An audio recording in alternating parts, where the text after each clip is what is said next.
हो भैया लोग, कमेंट करके बताइया 2024 में के मेरा धोखा दे ले हई गाना का स्टोरी लगा के।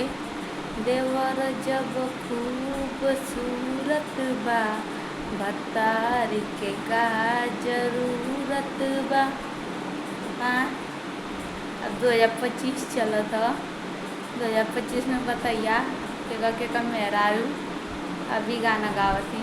भतार जब खूबसूरत बा देवर के का जरूरत बा। अब देवरानी आ गई तब बतरा नीक लगी, वो नाइल न तो देवरा खूबसूरत रह, बतरा के ना जरूरत रह। हमारी देवर हमको भैया लो हम जुड़ ना बोलती, हमरे कभी भी अब ना बोला वो रड़ुओ हम सब, बाकी हम स्टोरी ना लगाई ना बहुत कुछ अच्छा।